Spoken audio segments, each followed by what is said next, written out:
If you're driving, please remember to use your car's Bluetooth speaker while listening to the AM Drive. Sports talk is not worth your safety or the safety of others. Grab your popcorn and sit back. Jump the gun. Oh, no, give me more than that. Okay, go this way. That was dumb.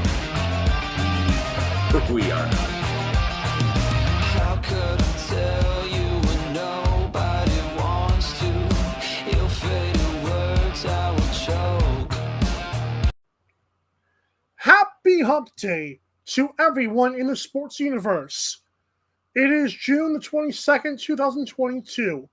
This is the AM Drive on Twitter, YouTube, and Facebook, and we are live. For Semi Action, I am Michael Carvelis. What's up, thumbs up, Semi? Hey, good morning. Hey, I got a chance to watch a little bit of baseball yesterday, and I watched something I haven't watched probably in years. The Pittsburgh Pirates. Have you seen their new young kid, O'Neal Cruz? I have not. So they have a new shortstop. He's the tallest shortstop to ever play baseball. He also has the strongest arm to ever play shortstop. He threw a 98-mile-an-hour throw from across the diamond to the first baseman. Ooh. The kid is absolutely electric. He's super fast. I think he hit a double and stole a base. He did all kinds of stuff in his first couple games.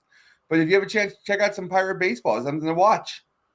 Shohei Ohtani got 2 home runs and 8 RBIs yesterday, and his team lost. I did see that. I did see that game was a little bit wild and crazy. Hey, man, baseball's got some nice prospects. You got Aaron Judge, who looks like LeBron James. You've got the Cruz. You said his name is Cruz, right? O'Neal Cruz. Yeah, check him out. Check out his highlights. And Shohei Ohtani, who's doing Babe Ruth things. Pretty good. Yeah, baseball's got some good young talent. You know, people talk about how baseball's viewership is down. I think the World Series got more views than the NBA Finals, just saying. Whoa, hold your horses, sir. I think that's true. I will find you a stat. Well, it's also baseball, and it never dies. So there you go. Nor should it. Yeah. Hey, before we get to our ad read, I thought it was appropriate we do this. Caleb Swanigan, former Purdue basketball star and Portland Trailblazer, has died of natural causes at the age of 25. And this morning, Baltimore Ravens outside linebacker Jalen Ferguson also passed away. He was 26. The cause of death has not been announced yet. As for Caleb, he was a 6'9" power forward from Indiana who was a 5-star recruit. Great story by this Caleb Swanigan guy. He recalled living in multiple homeless shelters and even attended 13 schools by age 13. He was a finalist for the 2017 National Player of the Year alongside Alonzo Ball and Josh Hart and the eventual winner, Frank Mason. He was also 6 months younger than me. As for Jalen Ferguson, he had 3 kids, which I'm sure hits home with you. And it turns out he was doing great things for his community. Oh, this is horrible. This is just horrible. 2 very young people. It's bad when anybody dies, but 2 young people, one younger than me and one who's got 3 kids, well, kids like you, is pretty not fun to talk about. No. Definitely tough to see these headlines coming up. It seems to be happening a little bit more recent. Yeah, just people I watched when they played in college. You know, Caleb Swanigan a little bit in the pros. You know, being one of my best friends is a Ravens fan, so you know, I've heard the name Jalen Ferguson. I'm not very familiar with his, but I know he had some pretty good stats. At the end of the day, it's sad to hear anybody young like this have issues, whatever they were, and you know, hopefully they rest in peace. And his friends, shout out to his family and the friends they leave behind, man. That's rough stuff. But we'll go and take 5 seconds off this show for that moment.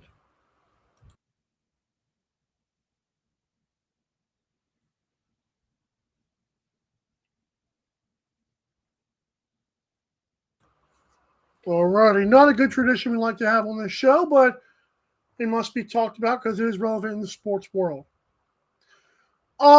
So Sammy, with that, I ask you this: who has the best sports morning show? These guys. Yes, right, everybody here. So that's right. You can support our show when you buy our merchandise. Head to amdrive.online and pick up a mug, t-shirt, you name it. And don't worry about the price. In fact, if it's more expensive than another podcast, let us know in the DMs. We'll price match it, and even if it means taking a loss. Go to amdrive.online. How do you like that, Sammy? It's unreal, man. What you guys are trying to do is absolutely fantastic. It's unfair almost. Let's get to this news that broke last night randomly. Settling for less. Cleveland Browns star quarterback Deshuan Watson has settled 20 of the 25 lawsuits against him. One of them had to drop out because she would not give her name. Just to let you know why she's 25 and not 26. But hey, this, of course, after saying publicly to Deshaun Watson, he said he would not do this. He would not settle. Sammy, to me, this looks like Deshaun realized his career might have been in jeopardy if he didn't swallow the bullet here. What this does is open the door for the NFL to suspend him and really get this whole debacle over with. Now, granted, to be fair, a league spokesperson said this breakthrough has nothing to do with the process, but I think he's lying. What is your initial thought process with the news of a settlement here? Well, I think that the potential loss of future contract value is greater than whatever the settlement number is going to be, right? So getting this put in his past where it's no longer a headline that gets, smeared through the media every single day and then prompts the NFL to take harsher discipline on him is worth whatever he had to output for a settlement. And we don't know the details of the settlement. For all we know, the settlement could have been he agrees not to countersue, right? That could be the details of the settlement. We don't know that, he paid out any monies. We won't probably find out much of that information. And so in the end, I think he should do everything he can to get this put to bed and move on from it. Hopefully the NFL will then pass judgment. We can move on with the story because in the end, this is not how I want to spend my mornings doing Deshaun Watson, disgusting things. This should be suspended conversations, right? I want to talk about sports. And so, whatever the case is, these women, make them whole, make them feel like they won, and let's move forward. Like it's not a thing that we can really fix at this point. So kudos to his attorney and him for trying to move it forward and get it taken care of. We've talked before about how long the suspension should be. Aaron made a good point about him already missing a season. But then, of course, the other day we get the Washington Post saying the NFL wants a significant suspension. And they also mentioned waiting in as long as this thing lasted. Well, once Watson heard that, he said, sure, I'll sign off on this, and we're settled 20 of these puppies. Absolutely. What is your thoughts on that, on the whole suspension length? Because this seemed like after the Washington Post said that, Deshaun Watson like, okay, fine, let's do this. Yeah, I mean, that seems very accurate. Again, we don't know what's in the settlement and what he had to agree to, but whatever he can to lessen his suspension and get back on the playing field is what seems to be most important to him, and so certainly what's most important to the Browns, and probably what's most important to the NFL. But here's the thing, and I know a lot of people aren't talking about this. The longer Deshaun Watson is suspended, the worse it makes the NFL look as well. So if he gets suspended for 6 games, they've passed a judgment, they've punished him for his actions, he gets back on the field, they can start the whole, rehabilitation process. But the longer he's out, the more that will be in people's minds that the NFL is still harboring a person who did all these terrible things. And so for the NFL, they probably want to get him back on the field too. Right. Speaking of on the field, another guy this might help is Baker Mayfield, because your successor is finally going to get his sentence. So the Cleveland Browns can breathe a sigh of relief, realize their situation, and maybe find you a home. If you're Baker Mayfield, you're like, yes, good job, and let's get those 5 over with already. So the thing about Baker Mayfield is, and I don't know him personally, so I can't speak to his frame of mind, but he doesn't seem like the type of person who, I don't want to say cares, because I know he does care, but he's getting paid anyway for this year. So wherever he lands, wherever he winds up, he has to get his head wrapped around the fact that he's going to be a backup quarterback somewhere, and I don't think he's ready to do that. And so he's never shown a propensity to say, hey, put me somewhere I want to play, whereas like Jimmy Garoppolo's had the exact opposite approach to it. He doesn't mind being a backup. He doesn't mind being a mentor. He just wants to help a team win. And so that's why a lot of people are talking about this flip between these two exactly makes a lot of interesting case, because Jimmy G would be a fantastic person to have for a year for Cleveland while they're trying to win Super Bowl. And, Baker Mayfield could back up Trey Lance, but I don't know that he's ready to do it. I was thought on that when we get to our rumor has it in the next segment, so I hope that you're prepared for what I have to say, because it might be a little bit different on what you just said there. Looking forward to it. Woo!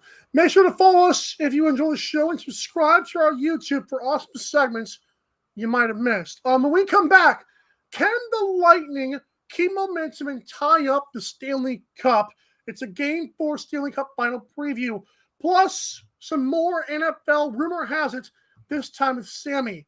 We'll be right back to the AM Drive on Twitter, YouTube, and what's the guy who owns Facebook? Zuckerberg. Mark Zuckerberg will be right back. Yeah. The AM Drive with Mike and Aaron might be the best morning show ever. If you love the show, shop the merchandise. For $26 hoodies, $16 shirts, even $13 mugs. High quality swag for cheap, because Mike and Aaron love the fans. The best morning show, the lowest price merch at amdrive.online. This is Popple, the next generation business card. With just a tap, your Popple instantly shares your digital business card to both iPhone and Android devices. The best part? The other person doesn't need an app or a Popple to receive your info. To pop your info, tap your Popple to the top of an iPhone, the center of an Android, or just scan your in-app QR code. And just like that, all your info is saved to their phone.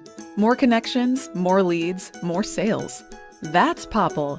Download our free app and get your Popple today.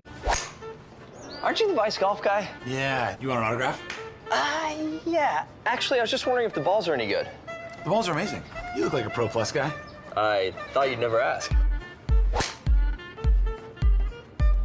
It's actually better than my old ball. And it's half the price. Top performing golf ball, half the price. It's almost stealing. Quit searching the globe and get your high-performing golf balls at vicegolf.com. Fanatics.com, the world's largest collection of officially licensed fan gear from all the leagues, teams, and players you love. Shop now and get today's special offer. Fanatics.com, officially licensed everything.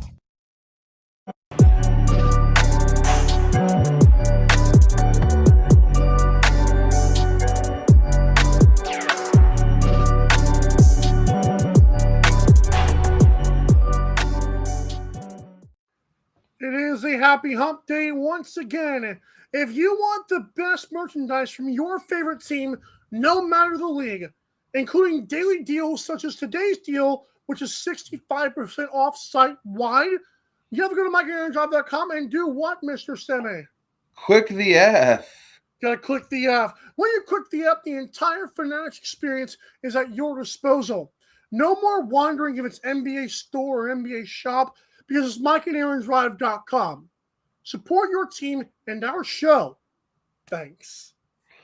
Hey, did you hear about Michael Rubin? He's the owner of Fanatics. He just sold his minority stake in the Nets and the 76ers to basically focus full-time on Fanatics. You know, you come with awesome insight every single day, and I got to give it to you, man. Did not see that one coming, and that's awesome.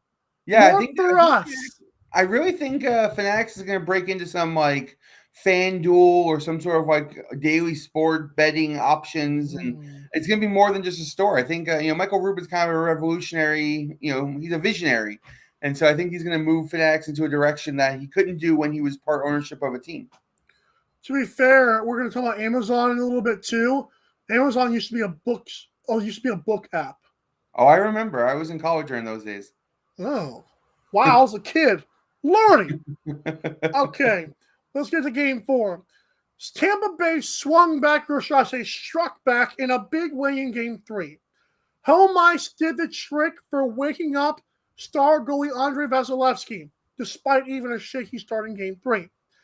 Yesterday, I brought up to you that the Lightning being physical wear down the speed of Colorado. Do you think that works in Game 4 tonight? How do you feel about the pace of the game we might see? I've been on record as saying I think Colorado is much faster than Tampa, and they looked much faster in Game 3 as well. Yes, I know. In the end, they got to put the thing in the thing, right? It's not going to matter if they're more physical or not more physical. If they can get past Kemper, certainly early, I think Tampa Bay can steamroll them again. For the most part, though, I do think, and I've said it every game, Colorado I think is the better team. I did think this series would go quite a few games, so I have no issue with Tampa winning Game 4, making it a best of 3. But in the end, I just think every game Colorado will be either a slight dog or big favorite, depending on where they're playing. And I think this is no different. They should play a good game. Colorado, if they can get things past Vazzy, it's going to be a Colorado beat up. If they can't, then I think Tampa Bay will hold serve at home. So let's switch to the Avs side, like you were doing there. Aaron told us that Nathan MacKinnon wasn't not going to beat the Lightning. Should it be concerning that even though the Avalanche are up, that has happened even without the speed of Braden Point, who, by the way, is out again tonight? What should Colorado do to get their star going? Because I feel like if he gets going, it looks pretty good for the Avalanche. I don't know that he can. I don't know that they can do a lot to get him going. One of the nice things about hockey is you get to match up your best versus their best. And in this case, this is not a matchup that MacKinnon can easily win versus other teams where he's just simply a much faster, much more skilled skater. And so him being big in the series isn't the way they're going to win anyway. Getting Makar a couple goals was helpful. Their second and third lines being so much faster than Tampa's lines is where they scored most of their goals in games 1 and game 2. And so, sure, you'd love to get McKinnon a goal, get him started, have him play a little bit more fired up, but him just taking out the best defenders for their shifts is him contributing to the team. So you told him McKinnon he hasn't really gotten going, and maybe he can't. Do you think? I know you kind of mentioned that the Avs can finish the series without their stars rolling. Because to me, in order to beat a juggernaut like Tampa, you need your stars. I'm going to compare it to basketball here. Just like Boston needed Tatum, even though Horford and others stepped up, does Colorado need Nathan MacKinnon and other guys to step up, or can they get this done? I know they got 2-1 lead, but can they get it done and finish it, a team like Tampa Bay, without that? I think absolutely so. They can. McKinnon and Makar will draw the best defense of Tampa every time they're on the ice, which means those defenders can't be out on the ice nearly as much to help out against the second and third lines. Second and third lines are really talented. You've seen their second and third level players really step up so far in the series. All of their goals have come from those lines. And so, if McKinnon continues to draw the defense towards him, then the other players can step up, and that is him contributing. Just because it doesn't show up on the stat line doesn't mean he's not doing his job. Good point. Who wins tonight? I'm going to go with Tampa Bay, but we might sweat this one a little bit. I believe the series line right now is plus 250 for the Lightning. So if you think the Lightning are going to come back, jump on it immediately because it starts tonight. Who wins tonight, though? I do think Tampa wins tonight. I don't think it's going to be a blowout like it was in Game 3. I think it will be a closer match, something like an overtime win or a late empty netter to give them a two goal lead. But I don't think it will be a blowout. I think Colorado will play a much better game. I'm curious to see if Kucherov comes back and plays, if Braden Point comes back and plays, and if Kemper gets a short leash. Because if he gives up an early goal, do they pull him right away? And go with their backup. So there's a lot of drama sort of in the who's going to be where in this game type of stuff. But I do think Tampa will pull it out at home. They've played fairly well at home. They'll go 7. That's why 7 is the big game. Kucherov is likely playing tonight, and Braden Point is doubtful. Just to let you know. Yep, I heard the same. I'm curious if Braden Point will find a way to suit up. Ooh. Hockey players always find a way to suit up anyways. They're hockey players. They play here all the time. Like their jaw's bleeding. You just hit me in the mouth. Goes back out next time. It's insane. True story. Absolutely insane. Sammy, rumor has it the Browns would trade Baker to the Niners for Jimmy? Who says no, if anyone? Well, the Browns be getting the way better end of this deal, right? They get a guy who will come in and has no problem being a backup. They have a guy who comes in and has led his team to playoff wins. They also will pay more for that guy. And so the Browns will get the better player in this situation. I don't know that Baker's a great fit with San Francisco, but he needs a fresh start somewhere. If he says to them emphatically he will happily back up Trey Lance, they get probably the best backup in the league at that point. So I just don't know that he can get his head wrapped around the idea that he's a backup quarterback, and who's to tell? I'm glad you mentioned that. See, I love the possibility of Baker helping Trey Lance because I was actually a few weeks ago watching an interview from Colin Cowherd after Cleveland had drafted Baker. Remember that Tyrod Taylor existed? Well, Baker seemed to actually support the process more than media was giving him credit for. Now, granted, he might be different now, and that might be catering to the cameras, but I also wouldn't put it past Kyle Shanahan to even use Baker, even though being a backup. Like, I would not be surprised if, Trey Lance is going crazy, but Baker might be used for some stupid packages just to shut him up. But hey, what's your thoughts on that? Yeah, I mean, I don't know that Baker. So Baker and Trey Lance have a very similar game style, except that Trey Lance uses his legs more. I don't know if there's a package you'd want Baker in for. If you think Trey Lance is your guy, and I'm not saying I do, I'm not sold on that either.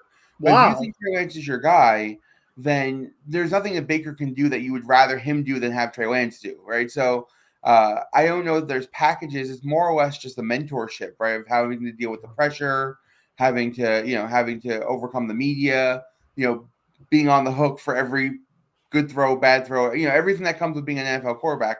If Baker can come in and be that guy at a cheaper price than Jimmy G, they get some value there. If he doesn't want to be that guy, and I don't think he does, and he causes drama in your locker room, I mean, then you have no issue, no want of him whatsoever. So it really comes down to the mental makeup of Baker Mayfield and what he wants to do. If Trey Lance goes down, and he probably will get hurt, guys like him do, he'll get back on the field and then be able to sign like a Mitch Trubisky kind of thing, right? Go somewhere else the following year. He'll be an unrestricted free agent after this year, no matter what happens. And so, but for 1 year, I think Baker really wants to start, and I don't think that he's ready to take a backup role. We could be like the British bettors and maybe, kind of bet on if Trey Lance gets injured. I just thought that out there. As for the Browns, let's say this trade happens. Jimmy G has done nothing but win. He won't win games, but he definitely does enough to get you in position to be successful. I personally think Cleveland would do well with Jimmy. Thoughts on Jimmy going to the Browns? I know we've talked about this. I don't know if it was off air or on air, so somehow you would feel about that. So I mentioned this yesterday when this rumor started to circulate a little bit more. It's an interesting concept because the Browns are ready to win right now. They have a great defense. They have great running backs. They have great wide receivers. They are built to win this year. It becomes an interesting thought if Jimmy comes over and leads them to a Super Bowl, right? Leads them deep into the playoffs. Then what do you do with Deshaun Watson, right? You just cut bait with Jimmy G, who comes over and leads you all the way to your promised land. It makes for a very interesting storyline. I don't know that will be what happens, but I would love to see it. I love rooting for the Browns. I just hate rooting for Baker Mayfield. I know the Browns are kind of easy to root for because they always suck. So it's like, oh, yeah, I'm not really sure. I hope they do well. It's like, It's hard to root for a guy like Baker on that team because he plays like such a jerk sometimes. Jimmy G is such a classy guy, and I would much prefer rooting for him to do well in that situation. But I like the Browns in general. I like their whole roster, and I think they're ready to win. So Jimmy G would be a great fit for them. Fair. Rumor has it, Hall of Fame backup quarterback Ryan Fitzpatrick is joining Amazon as an NFL analyst for pregame, halftime, and postgame shows. I personally like this because he's like a gem, like he's a diamond. The dude wore a Duck Dynasty beard simply to appease fans. Like, that's incredible. But I was actually more surprised to hear that Richard Sherman is on the same broadcast team. Like, oh, okay, he's a free agent, but apparently he's not a free agent. What's your thoughts on Ryan Fitzpatrick in the broadcast booth? I love Ryan Fitzpatrick. The guy is awesome. He's hilarious. I think if they combine him with Richard Sherman, then they go out and get Gronk, you have probably the best broadcast team in the history. I'm glad you said that because rumor has it as well. How about this? Rob Gronkowski is retiring again. This according to social media. And to me, this seems weird considering Tom Brady said recently that his will to win is going to run out soon. So, first off, is Gronk the best tight end ever? I'm just kind of throwing that out there to you. I don't think he's the best tight end ever. I think he's a very, very good tight end. One of the top, 5. I don't know that he's the best one ever. I mean, we were blessed with some really amazing tight ends. Antonio Gates comes to mind off the top of my head. Just some really amazing guys throughout the years. And he is no different. And his stats are absolutely incredible, but passing stats are also incredible. But I don't think Gronk is retired. I don't think this is the end of his playing career. You could say you heard it first here. I think Gronk is going to pull a Brady basically and retire. Then he's going to unretire and he'll be back on the field. Maybe not the full year, but somewhere down the middle of the road, he gets a call from Tom Brady. Hey man, we really need you for the back end of the season. We'll pay you a full year salary. Come play 6 games with us, and you'll see Gronk back on the field. I'm glad you said that as well because I was prepared for that. So his agents did not rule out the possibility of unretiring again because Brady could convince him. But, I mean, Tom gave him a nice farewell on social media. I think it'd be kind of ignorant, not saying you are, but I think it'd be kind of ignorant just to think that they haven't already talked about that. Like, you think Gronk just retired and didn't tell Brady? I feel like Brady's already tried to say, hey, come back. Gronk's like, this time it's it, bro. Many people said the same thing when Brady retired. Obviously Brady spoke to his friends and family. Obviously he's made his decision, except he hadn't.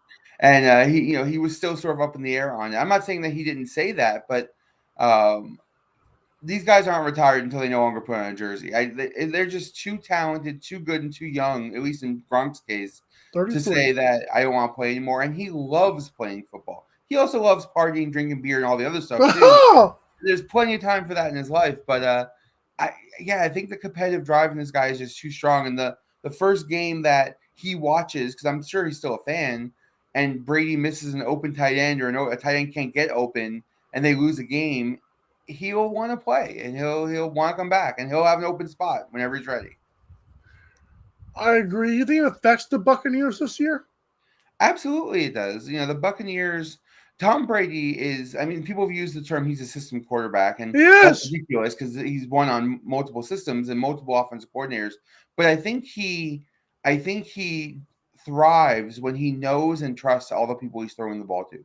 So having consistency in those guys is really important to him. Having Gronk as a safety outlet has been one of his best receivers the last couple of years. And so anytime you lose that, you lose the guys out of the backfield he likes to throw to. The guy, he knows where they're going to be, and they know how to react to him. And so, training up a new guy is tough. And, Tom Brady's not getting any younger. He wants to win now. That is true. He did say Buccaneers believe he came back to win it again. It's like, no crap. They came back to win it again. That's what they do. Well, you play the game to win. Somebody once said that. It's a good quote. That's a great quote. Thanks again, Sammy, for all you do. Tony Johnson is waiting. So when I come back, professional member Tony Johnson will be here. But Sammy, thank you so much for coming on the show. Always my pleasure, my friend. I will see you tomorrow. Have a great You better. I'll be here. I'll be right back with Tony Johnson. We'll be right back. Bye. The AM Drive with Mike and Aaron might be the best morning show ever. If you love the show, shop the merchandise for $26 hoodies, $16 shirts, even $13 mugs. High quality swag for cheap because Mike and Aaron love the fans. The best morning show, the lowest price merch at amdrive.online. This is Popple, the next generation business card. With just a tap, your Popple instantly shares your digital business card to both iPhone and Android devices. The best part? The other person doesn't need an app or a Popple to receive your info. To pop your info, tap your Popple to the top of an iPhone, the center of an Android, or just scan your in-app QR code. And just like that, all your info is saved to their phone. More connections, more leads, more sales. That's Popple. Download our free app and get your Popple today. Aren't you the Vice Golf guy? Yeah, you want an autograph? Yeah. Actually, I was just wondering if the balls are any good. The balls are amazing. You look like a Pro Plus guy. I thought you'd never ask. It's actually better than my old ball. And it's half the price. Top performing golf ball, half the price. It's almost stealing. Quit searching the globe and get your high-performing golf balls at vicegolf.com. Fanatics.com, the world's largest collection of officially licensed fan gear from all the leagues, teams, and players you love. Shop now and get today's special offer. Fanatics.com, officially licensed everything.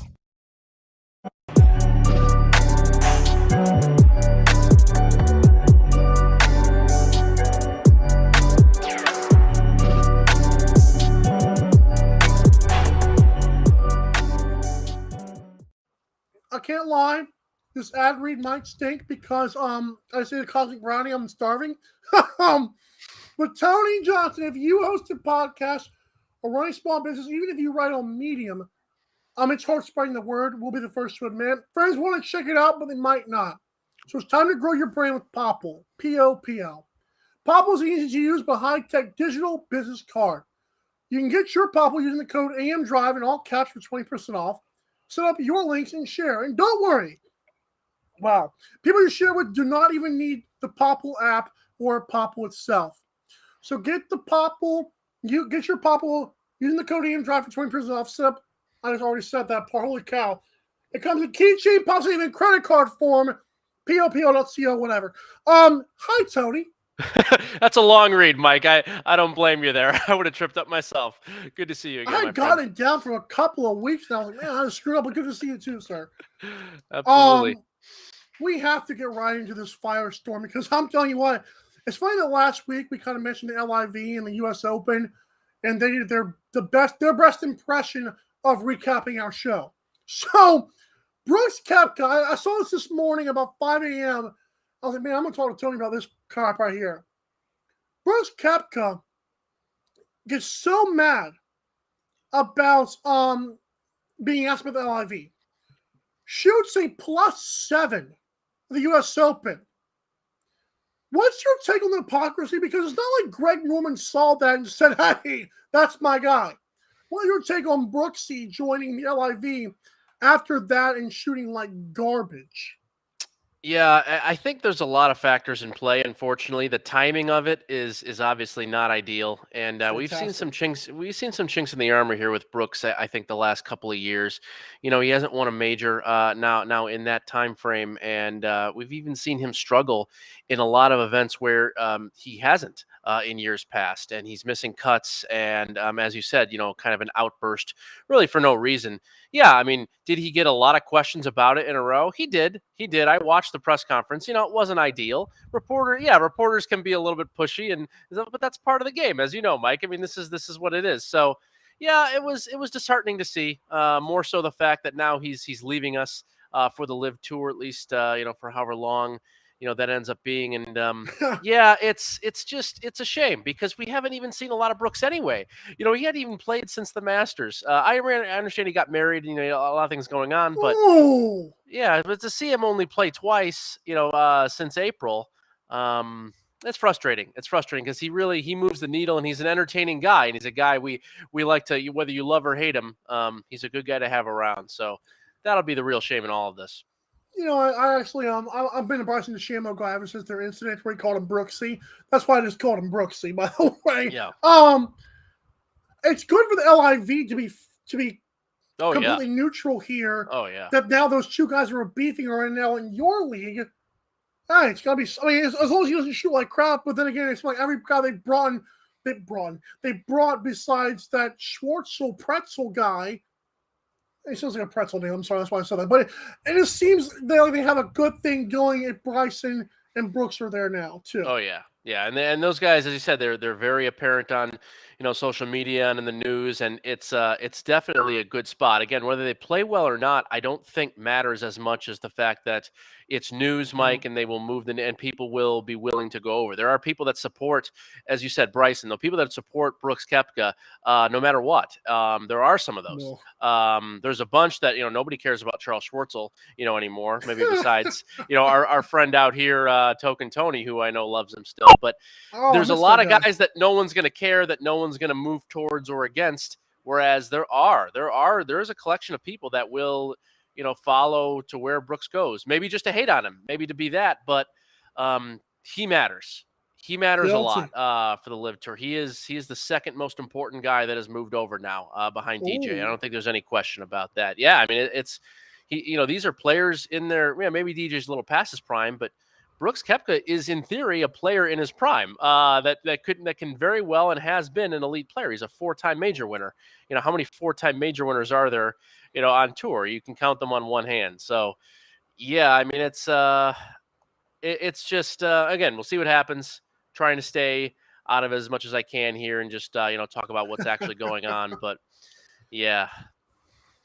How good was the U.S. Open minus the politics? Because I thought it was fantastic. Oh, it was great TV, Mike. I mean, you couldn't have done any better than that, especially on Sunday. Wow, so many great storylines, so much great play. The eventual winner, Fitzpatrick, hitting 17 greens in regulation in the final round of a U.S. Open. It's remarkable. The fact that actually he didn't run away with it by the end, just because he couldn't really make any putts. He finally made one, I think, on the 14th hole for birdie, but he just putted so poorly, hitting that many greens in regulation. If he had made some putts along the way, I actually think he could have separated himself from the field there. But certainly a really, really good thing to see.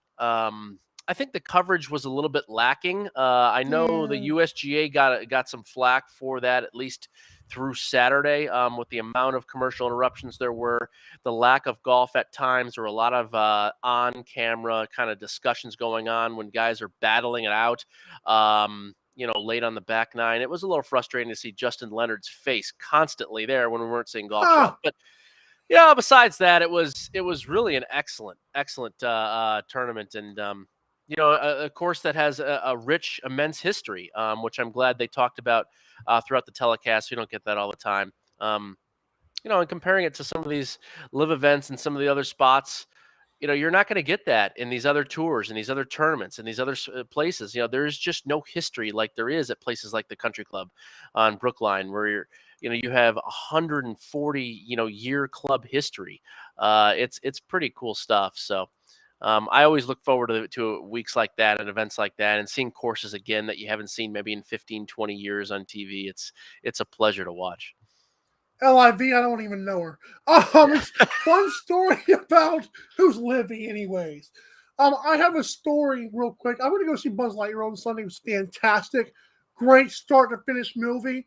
Good Lord, I'm still nostalgic about that. But I went to Buffalo Wild Wings, and I had these two guys with me, and in there, I'm like, man, everybody's getting excited about golf. What's going on? And then I remember the text I sent you the previous day, like saying, oh, Fitzpatrick's going to win this puppy. And I feel a whole bar of people, yeah, oh, yeah, oh, like, yeah, this is amazing. And when he won it, they were so pissed off. I'm like, yes, yeah, I'm the one guy in the Buffalo Wild Wings going crazy. I remember that text, Mike. I remember it, and it's nice to see, even at a B-dubs anywhere nationwide. I visited one myself actually relatively recently, and again, golf is alive and well, and it's a good thing. Yeah, exactly. We're going to have some tough times. Every sport goes through trials and tribulations where good and bad things happen. No one's immune to this. So yeah, but as you said, it was nice to see a good product, and nice to see a lot of people that may not necessarily be fully involved or whatever. I know you haven't, golf is not your favorite sport per se, over the years, but it's great to see other people getting involved and loving it. So I can only see positive and hope. I speak for Savannah, Georgia, when I say that's the first time I've ever seen that. Like since Tiger Woods' affair when I was over ESPN in a Mexican restaurant, That was the last time I saw that many eyes glued to a TV with golf on it. It was incredible. There you go. Yeah, for sure. So we transitioned to the Travelers, and it's on TPC River Highlands this weekend. What kind of weekend course and weather-wise are we looking at here? And you have any leans? I know it starts on Thursday, I believe, but you have any leans? Yeah, so quickly through the course, it's actually one of my favorite weeks that's a non-major throughout the year, and it's become that way, and I'm not the only one here. It's become that way with a lot of people, not even just pundits or bettors or fans alike, but also a lot of players. This started as a small kind of rank and file tournament 15, 20 years ago, and it's become, as we're seeing with the field here these last couple of years into this year, it attracts an elite field. We have 5 of the top, I think 4 of the top 10 in the world that are going to be here this week. So yeah, you get a great field like this. It's a fantastic thing to see. The great thing about the course is that anybody can sort of win this thing. We've seen players like Bubba Watson, who's a 3-time winner here, win in the bomb and gouge routine, just kind of hit it as far as you can and go find it. And then guys like Ches Reavie, who won 3 years ago, who is one of the shorter hitters. I think he's like 160th on tour in driving distance. You get that nice mix. It's a great Parkland-style tree-lined course in the Northeast United States, which is really just a beautiful thing to see, not only live, but on TV. It shows very, very well on TV. It's one of those things that I recommend that people that want to get into golf or haven't seen a lot of stuff besides the majors. This is one of those tournaments that, you really get wowed a little bit looking at this course. It's a beautiful thing.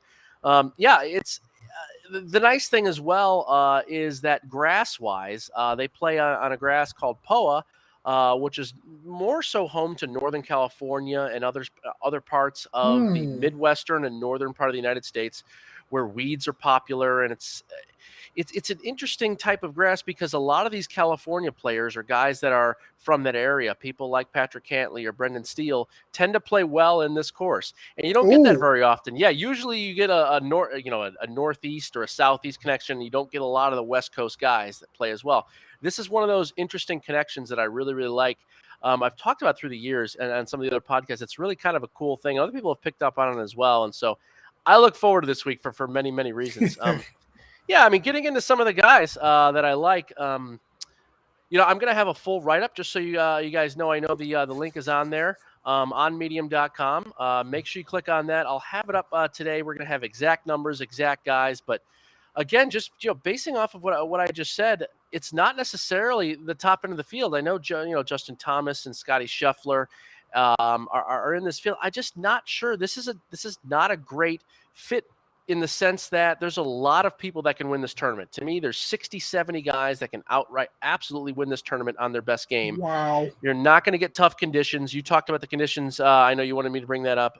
Light winds, no rain. It rained a little earlier in the week, so the course will be soft, very playable.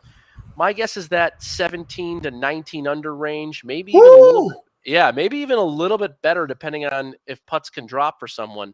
I think you're going to get a really low score here. So usually the lower the scores, the lower you have to go, the more you get a lot of guys in the mix. It doesn't become a difficult test. Whereas we saw last week at the U.S. Open, it really became only a test. Yeah, a test where only a few guys at the end of the day could have won. So, yeah, some of the players I'll just mention off the top here.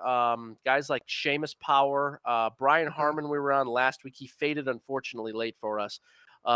Mark Leishman, Brendan Steele, Jason Day, I think actually can make a nice little return here. Ches Reavie, who I mentioned before, and then Lanto Griffin, who's probably going to be my favorite guy this week. About 200 to 1 you can get for him in the win market, as well as top 10s and top 20s. He's a California guy who actually moved to the Northeast when he was in his teens. Plays well on this type of grass. He's been playing a little bit better of late, but still very much under the radar. Those are exactly the guys that we're trying to find here. So, again, look forward to that. That'll be up a little bit later on in the day and going forward. A lot of good things upcoming on there from me. Okay, so I'm glad you got to that because I'll tell NFL next. I was going to do that, but let's do this. What articles are out now? Because I've read about 3 of them. I was like, oh, beautiful. What should we expect soon? And give us like a little sneak peek about what's out now, and then what, of course, is to come. Yeah, I appreciate it, Mike. So, we have right out now is basically mostly golf related material.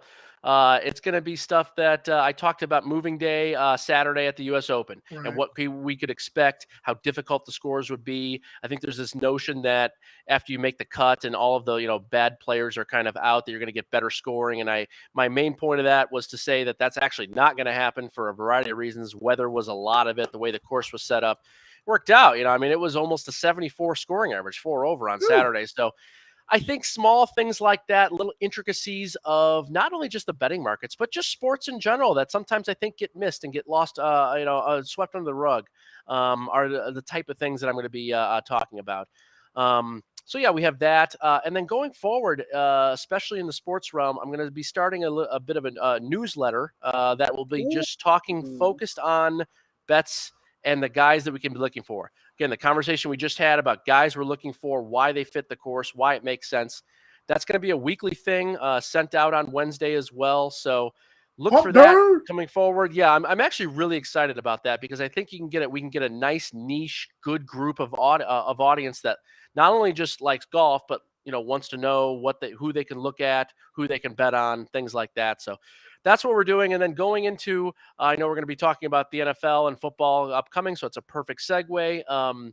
That's where we're going to be focusing a lot on as well. So yes, I'm a big golf guy, but really in regards to the sports betting realm, a lot of money can be made both in NCAA football and NFL football in the variety of markets, and it just keeps getting bigger and better.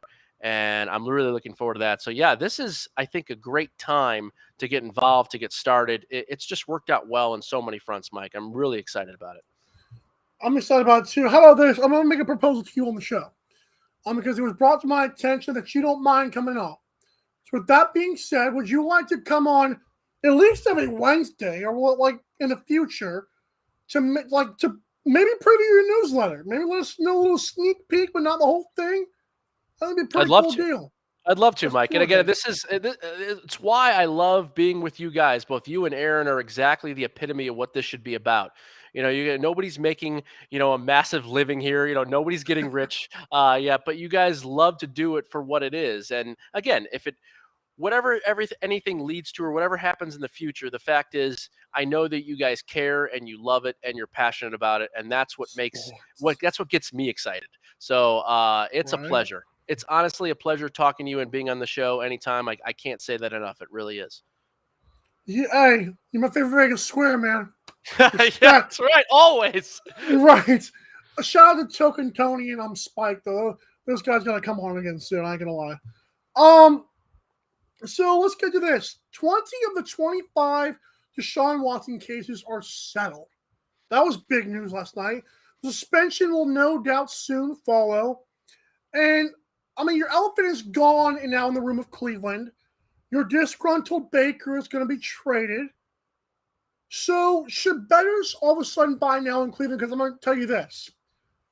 There's a possibility, a rumor, a speculation that Jimmy G for Baker might be a thing if the Carolina thing doesn't work out. Should I bet now and jump that, or should I wait and see if Jacoby Brissett, as a Colts fan, you know my feelings about him.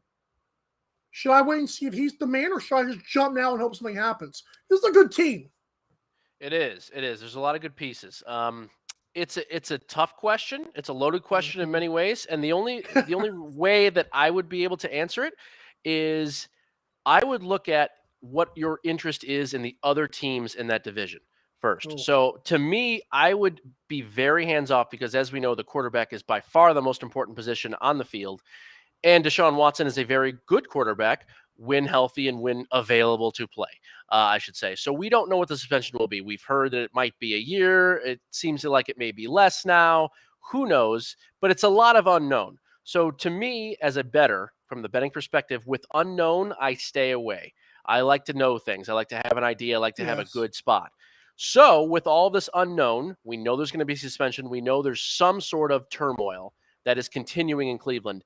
I would look at the other teams in the division and see how you feel there. If you feel that maybe Baltimore is a little bit undervalued based upon what they've done so far, if you like the recovery that you think will happen in Pittsburgh, if you believe in Mike Tomlin going forward, is Cincinnati a fluke, or are they really this team that's driving forward, that's become the cream of the division?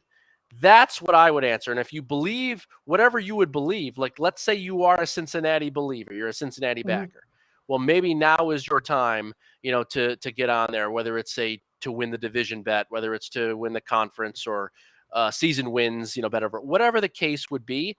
That's, I think, where you would want to be at instead of Cleveland centric bets, because with Cleveland, we just don't. There's too much unknown at the most important position on the field with a player that, when he's available and healthy, he's a top 10 quarterback in the league. You made me realize how dumb a question that was whenever you told me about the other team's division, because I realized Steelers just signed Miles Jack to go along with their already amazing defense. The Ravens are going to be healthy again. And Lamar Jackson's only going to get better. The Bengals, even if they were a fluke, still just made the Super Bowl. That's a good point by you. It's a really good division. The division is back, rising again. I think it was a little bit weaker in spots the last couple of years. I think it's looking forward. And yeah, I agree. I mean, it's a good time. I unfortunately don't have any distinct opinions. I don't have anything usually, at least until mid to late July. It takes me a long time to prepare fully and be very confident going into a season. Plus, there's so many injuries and things that can happen, of course, in football. But I like it. I like what we're going to see. I think we're going to see a lot of great old school AFC North style battles this year. I'm looking forward to it. Again, just for the quality of football purposes. Again, not taking into account of Deshaun Watson. I mean, the hope is that he's not suspended for the year, because, a healthy Deshaun Watson that's ready to play in that division, I think is going to be a lot more fun. Tony, I'm just like a bursting firework about to explode, and that sounds really dirty. But I'm going to tell you why. Because the NFL this season, I've got my quarterback with Matt Ryan. You've got the AFC West. I don't even care how good Russell Wilson does in Denver. The whole division is stacked. Yeah. AFC North. Tom Brady will not leave us alone. Nope. You got the Rams, who are only reloaded. Oh, man, this is going to be a fantastic year. And I'm happy that you're part of the ride. Man, this will be incredible. I know. It is really shaping up to be something incredible. As you said, I mean, so many of these divisions are stacked from top to bottom. It's not just the NFC North, like it has been in the last couple of years. So I couldn't agree more with you. It's an exciting time for sure. Daniel Jones, Improve It Year. This is incredible. I'm having a little some nostalgia there. Hey, so thanks for tuning in, guys, and thank you, Tony, for coming on again. I guess you're going to be the little help me wrap it up guy every single time. Sure. Yeah, no, it's good. It's a pleasure. It really is. Tomorrow is NLL Thursday. I guess we will have another one, because we got to recap how the Mammoth did come back from 1-0 and beat the Bandits 2-1. That was a great time. And Tony, again, thank you so much. And for Sammy, thank you as well for coming on once again while Aaron takes a hibernation period, if you will. Yeah, it's that time of year here in Las Vegas. You even see an uptick in not just tourists, but people in general. Things are busier in this time, even though it's so hot outside. You see the uptick for sure, and I get it. Being involved in that world, in that industry, it's a busy time. My bad. That was my fault. Go ahead, keep going. No, that's good. That was pretty much it. I clicked the wrong thing anyway. We'll get Aaron back when we can, but it's an understandable thing. It's there's again so much going on in this town, in this city, that if you're involved in it at all, it's just going to take you away from sometimes the things that I know that you love, and I know how much he loves the show. So it's yes, it's certainly a brief time, a couple more weeks, and then he'll be back in his full-time mode. That was horrible by me. I'm trying to switch the logo and click on the commercial. Bye, Tony. the quick hook. I almost got the quick hook there. Right. Well, thankfully we don't have a time restraint, which is cool. It's good. So thanks again, Tony. And hey, for those of you out there that are watching or listening, drive safe.